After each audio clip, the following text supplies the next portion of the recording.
일입니다. 그런데 어떤 사람들에게는 기도하고 금식하고 선하는 일들을 하는 것에 대해서 악한 일이다라고 하나님께서 꾸짖어 말씀하시는 내용이에요. 여러분, 우리가 하나님을 진정으로 알지 못하면은 우리가 기도한다고 하는 것, 또 선한 일을 하는 것, 때로는 회개한다고 하는 그 모든 행위들이 자칫 잘못하면은 하나님을 향한 마음이 아니고 사람을 향한 마음으로 열려지게 된다는 것입니다. 그래서 이 사람을 향한 또 사람과의 관계 안에서 이어진 나의 삶을 보게 되어지면은 그들에게 인정받으려 하고 또 나를 꽤 영적인 사람으로 보이게 하려는 의도가 우리 안에 숨겨져 있다는 것에 대해서 말씀하는 것입니다. 그래서 예수님께서는 구제할 때에도 은밀하게 하고 또 기도할 때에도 은밀하게 하고 또 금식할 때에도 은밀하게 하라. 은밀한 데 계시는 아버지께서 이를 갚아 주실 것이다 라고 합니다. 이 말씀을 좀 잘못 이해하게 되어지면은 하나님께 헌금할 때에도 헌금 봉투에 이름 안 적고 조용히 남도 모르게 하는 것이 옳다. 또 어떤 일을 할 때에도 아무도 모르게 이렇게 뭐 하는 것이 좋은 것이다. 뭐 이렇게 생각하시는 분들이 있는 것 같고, 또 그러다 보니까 이제 이게 어떤 위험성이 있냐면은 자기 만족, 자기 영광을 홀로 채워갑니다. 내가 하나님 앞에 선한 일하고 산다고 하면서 우리 마음 안에는 은근히 나의 자존감이 높아지는 어떤 이상한 체험을 하게 됩니다. 나는 이 정도의 의를 가지고 가는 사람이다. 나는 하나님 앞에 깨끗한 사람이다.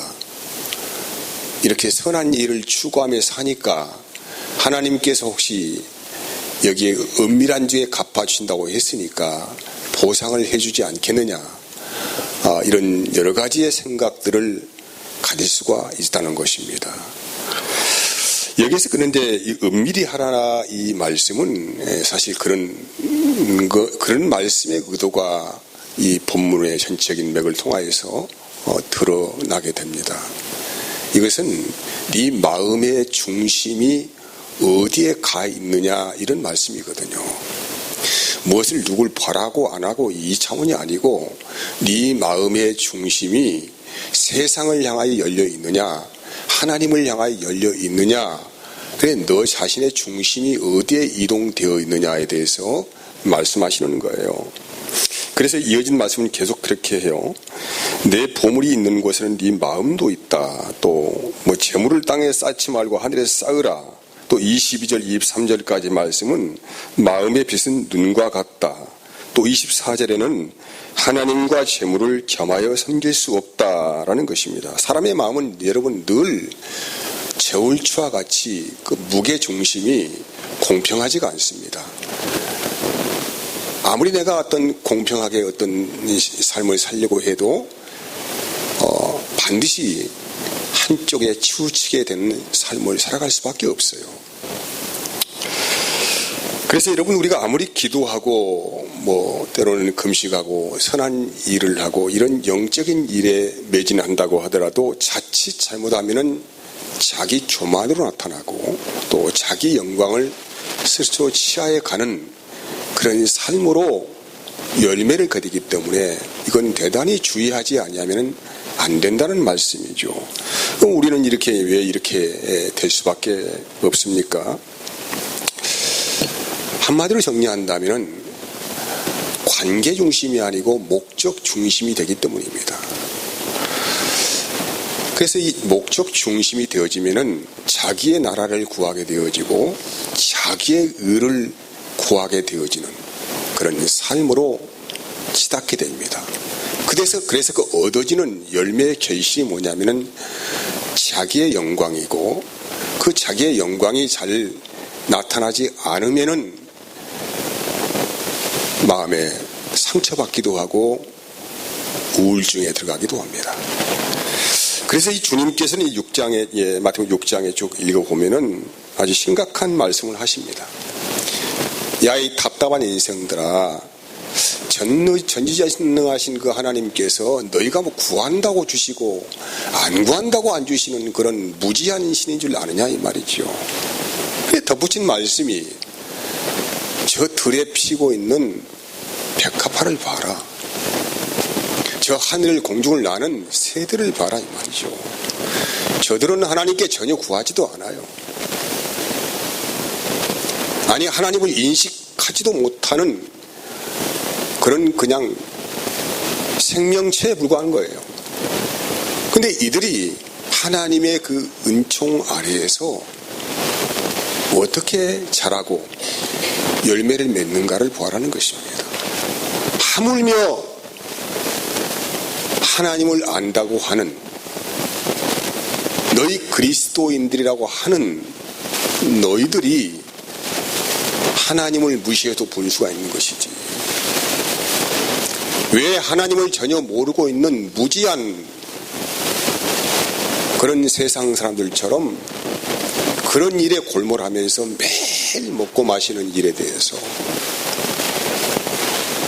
의식주 걱정을 하면서 살아가는 그런 불쌍한 인생이 되느냐 이 말이죠. 참으로 답답하다. 하나님이 너희에게 진정한 은총을 부어주고 싶은데 불구하고 너희들에게 덜 떨어진 생각과 자아의 개념 안에서 단 한 발자국도 물러서지 않는 우리의 실상들을 그대로 보여주고 있는 내용이에요.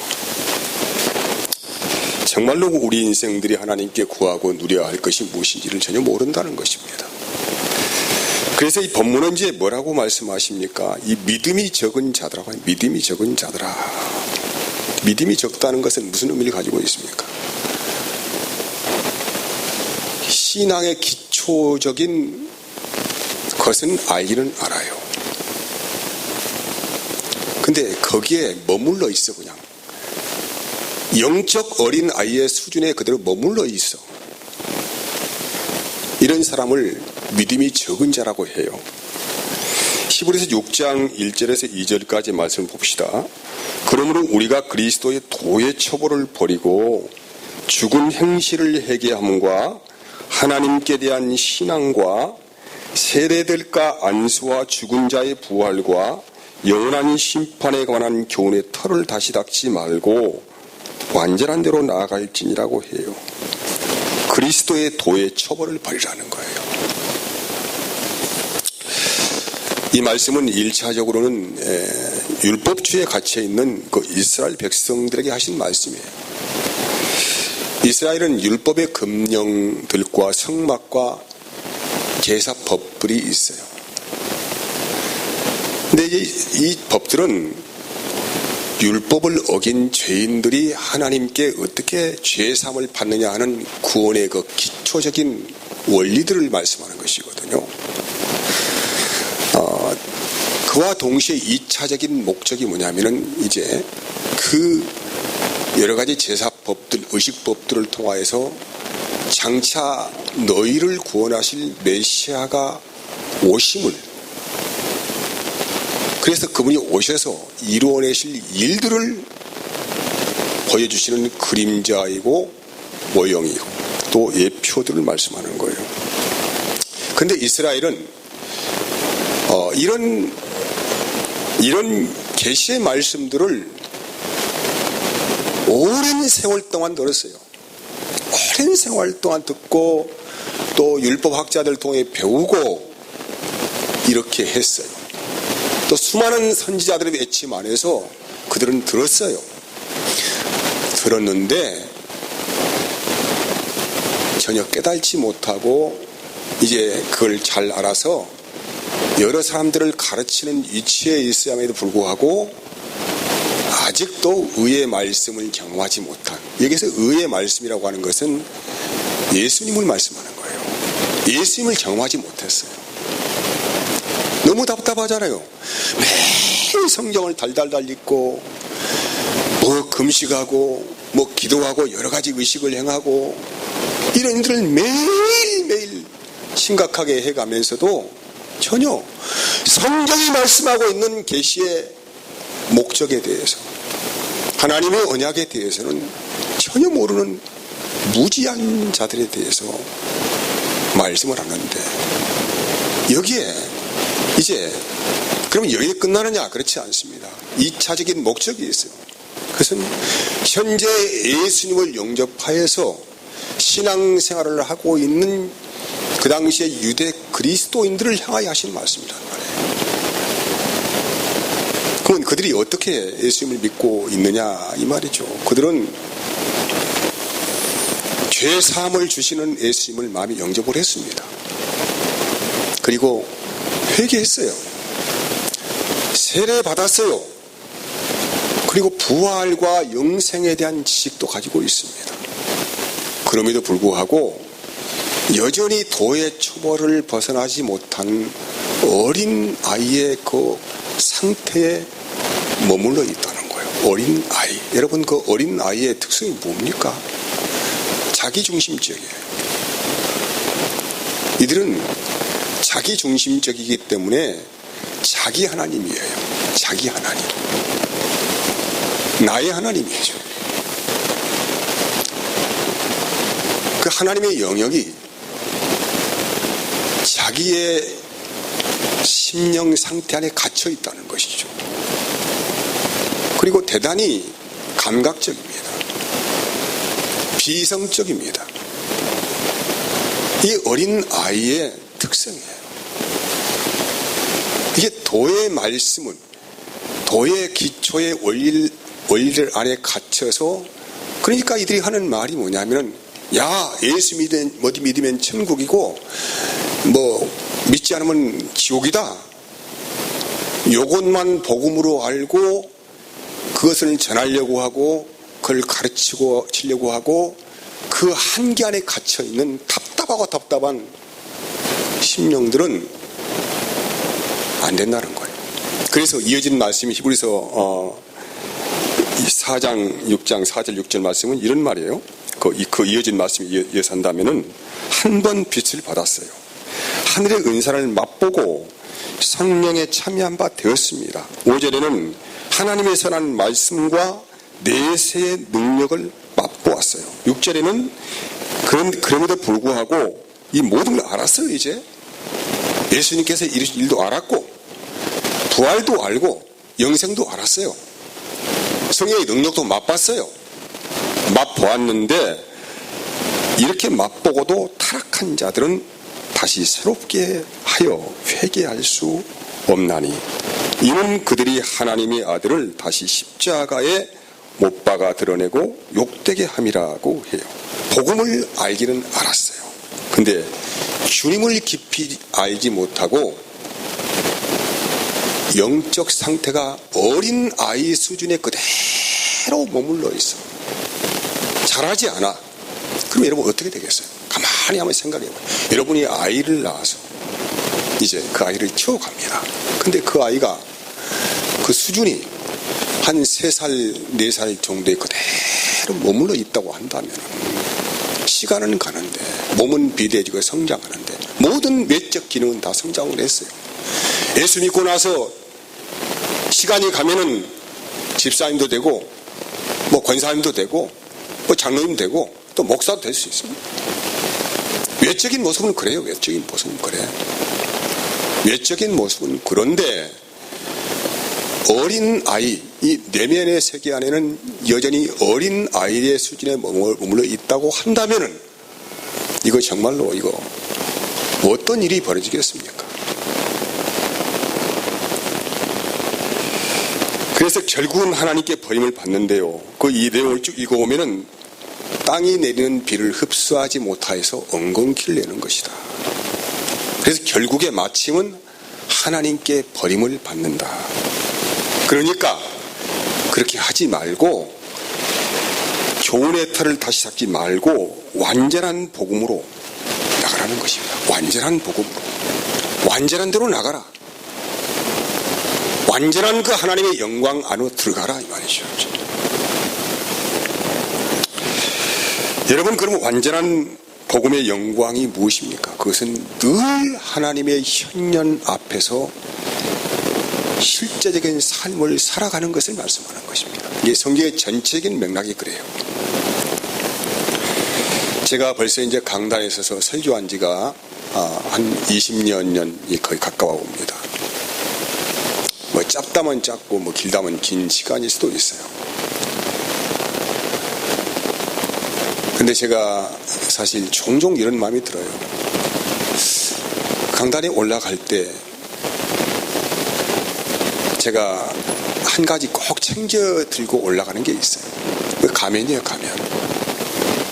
내 본질적인 내 이 모든 것을 가려버리기 위해서 내가 꼭 잃지 않고 가지고 가는 것이 가면이에요.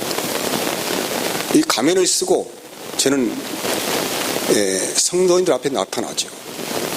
그리고 이제 나를 철저히 위장하고 숨기고 꽤 영적인 사람인 것처럼, 꽤 진실한 사람인 것처럼, 꽤 하나님의 영광을 위해 사는 사람인 것처럼, 꽤 성령 충만한 사람인 것처럼 그렇게 한바탕 연극을 하고 내려옵니다.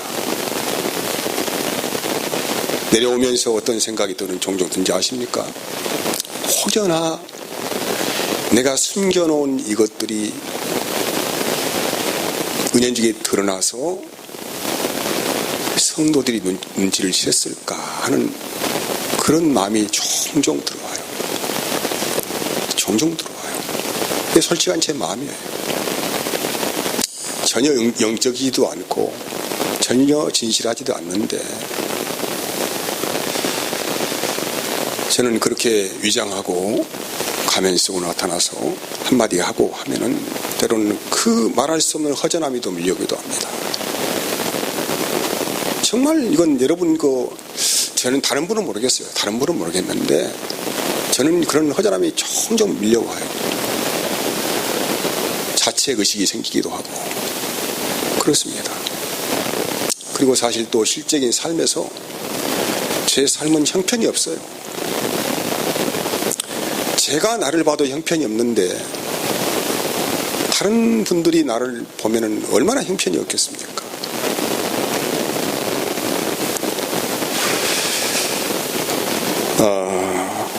마태복음 13장에서는 농부가 밭에 씨 뿌리는 비유를 통해서 천국으로 인도되는 말씀을 듣고 깨달는 자도 있고 깨달지 못하는 자도 있다고 하면서 그 이유에 대해 설명을 하는 거예요.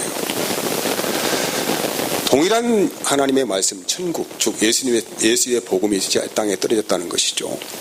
땅에 떨어졌는데 어떤 자들은 전혀 깨달지 못한다는 것입니다. 그 이유가 무엇인가? 악한 자가 와서 쪼아먹어 버렸다는 거예요. 이 복음을 듣지 못하게 하는 실체가 있는데 다른 건 다 좋아요. 여러분이 하루에 10시간씩 기도할 수도 있고 다 어떤 선한 일을 할 수도 있고 다 좋습니다. 다 좋는데 복음을 깨닫지 못해요. 이거 정말 이상한 일 아닙니까? 아니 내가 예수 믿은 지 30년 40년이 됐는데 복음을 이해하지 못해요. 이건 정말 이상한 일 아닙니까? 그것은. 그러면은 그 이유가 무엇입니까? 내 잘못입니까? 아니죠. 악한 자가 와서 나도 모르는 사이에 그 모든 말씀을 빼앗아 가버린 것이죠. 두 번째, 세 번째 이유가 또 나와요. 어떤 사람들은 말씀을 듣고 잠시 뿌리가 좀 내리는가 싶더니 곧 고사됩니다. 여러 가지 인생에 환란이 왔어요. 그래서 그 환란에 견디지 못하고 쉽게 그 뿌리가 말라버리는 상태에 이르고 또 어떤 사람에게는 말씀의 씨앗이 좀 떨어져서 뿌리발도 내리고 좀 성장하면서 잎도 내고 뭐 이렇게 하게 성장하는데 그냥 또 열매를 맺지 못합니다. 그 이유에 대해 설명하죠. 계리의 염려라는 거예요. 물질의 미혹이라는 것입니다. 이것 때문에 열매를 맺지 못한다. 그러면은 여기에서 좋은 씨앗이 땅에 떨어져서 열매를 맺는 결실이 있는데 그것은 좋은 밭이다. 그럼 이 좋은 밭이 어떤 밭을 좋은 밭이라고 하는가에 대해서 23절이죠. 13절 23절 보면 이런 말씀이에요.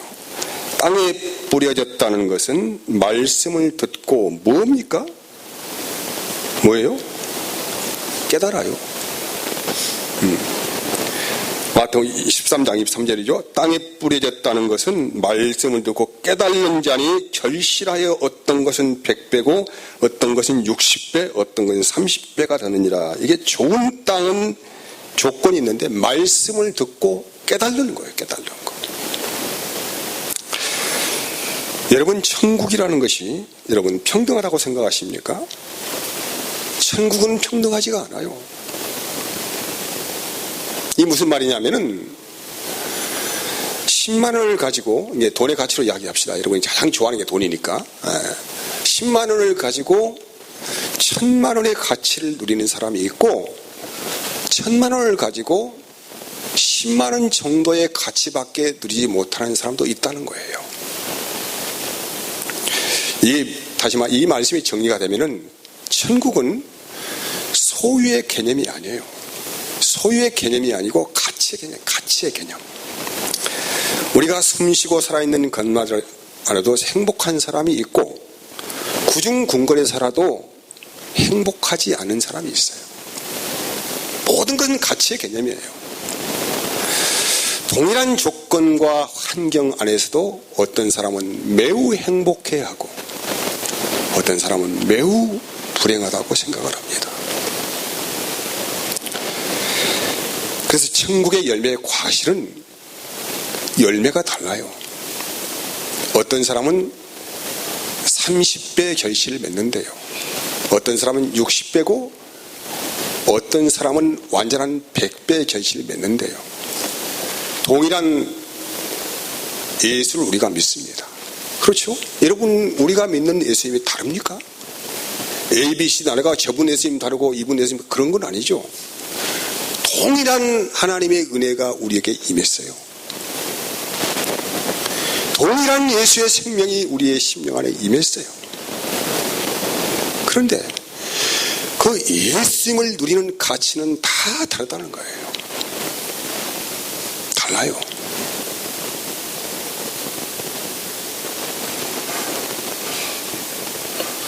여러분, 지금 이 말씀이 좀 이해가 되실지는 모르겠어요. 이 말씀이 이해가 되신다면은 하나님께 무엇을 더 얻어내기 위해서 기도를 한다거나 또 의도적으로 계획되어진 삶이 얼마나 계획되어지고 이렇게 그런 이유를 통하여서 하나님을 찾는다거나 이런 일이 굉장히 추하고 더러운 일이라는 것을 알게 됩니다. 우리는 의도적으로 기도할 때가 있어요. 이 정도 하면은 하나님이 나를 알아주지 않겠느냐. 내가 이 정도 헌신하면은 하나님이 나를 좀 칭찬해 주지 않겠느냐. 항상 내가 행한 것에 대한 대가성이 지불되어야 나에게는 만족이 오잖아요. 내가 꽤나 기도에 열심으로 매달리고 있습니다. 하나님이 기뻐할 일이라고 생각을 하겠지요. 그런데 기도하는 이면에 누군가가 나를 봐주고, 야, 저분은 꽤 영적인 사람이다. 꽤 하나님을 사랑하는 사람이다. 이런 인정도 받고 싶은 마음이 있다는 거예요. 그래서 금식할 때에도 얼굴에 그 티를 내는 거예요. 그 티를 내는 이유가 무엇입니까? 나 금식하고 있다는 것이죠. 너 좀 봐달라. 나 좀 봐달라. 나 이런 사람이야. 응? 그런 거 아니겠어요? 항상 보물이 어디에 있습니까? 우리의 모든 것이 하나님께 쌓아두는 것이 아니고 세상에 그 가치를 쌓아두는 일에 우리가 열심을 내고 있는 것에 대해서 하나님은 악하다. 네 보물이 있는 곳에 네 마음도 있다. 이런 말씀이거든요. 여기에서 깨닫다, 깨달는 사람, 이게 복음을 깨닫는 사람, 깨닫다 이 말씀이 원어적인 성자 신이 에이스라는 지각하다, 이해를 하다 이 말이죠. 그러니까 이게 무슨 말이냐면은 이게 좀 분석해 보면 현재형이고 현재 분사형으로 되어 있거든요. 이게 뭐냐면은 깨달는 것이 지속적으로 나를 성장을 시키는 거예요. 하나님을 아는 깊이나 넓이나 이해 정도가 갈수록 확장되어지고 넓어지고 그 지각이 깊어지는 것이죠. 그렇잖아요. 여러분, 우리나라 이 세상 경제 시스템을 지금 보더라도 지금 급속도로 모든 게 다 변화되어 가고 있잖아요. 우리 생각으로는 어떤 생각이 좀 여기에 정지됐으면 좋겠어. 이제 무서운 일들이 좀 막 등장한다고 이야기하기도 해요. 뭐 인간 로봇 AI 시대가 돼가지고 뭐 이제 뭐 로봇이 사람을 지배를 하고 어쩌고 뭐 그런 이야기 나오지 않습니까? 우리는 그게 두렵잖아요. 여기에 좀 머물러 있으면 좋겠어. 더 이상 나가면 안 된다고 생각을 해. 그런데 멈출 수가 없습니다. 이것은 왜? 멈춰 있으면 죽어요. 그 나라가 죽습니다. 그 나라가 고사됩니다. 누군가가 새로운 아이디어를 내서 또 한 나라를 업그레이드 시키면은 이 나라의 경제는 천재에 떨어지고 이제는 엄청난 갭이 생겨서 나라가 살지 못하게 돼요. 그러니까 죽을 줄을 알고도, 그 길로 가면 죽을 줄을 알고도 끝없이 뭔가를 계속적으로 만들어내야 되고 경쟁에 이겨야 돼요. 도태는 죽음이에요. 정말로 불나비가 들어가면 죽는 거 알고 있으면서 들어가는 그런 어리석인 게임을, 이 치킨 게임을 하고 있다는 거예요. 우리도 마찬가지예요.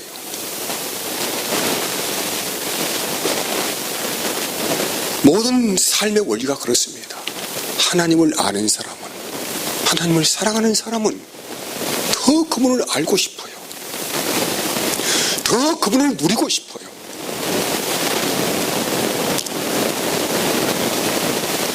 그 깊이로 나가라는 것이죠. 신앙은 멈추는 것이 아닙니다.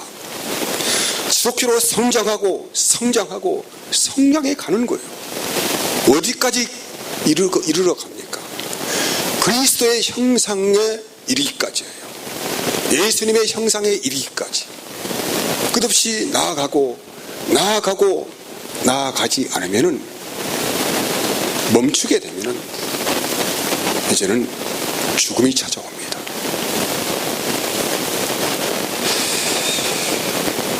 그래서 천국이라고 하는 것은 의의 말씀을 깨닫는 자들이 상속을 받는 영역인데, 그 깨달음이 깊어지면 깊어질수록 누리는 영적 계급의 질서가 확실한 것입니다. 뭐 여러분, 영적 권위 하면은 무슨 뭐 대단한 무슨 뭐 손에서 기도하면 낫고 뭐 어떻게 하고 뭐 그런 권위는 1차원적인, 아직 도의 처벌에서 벗어나지 못한 어린아이 심정 아래서 행해지는 일이고,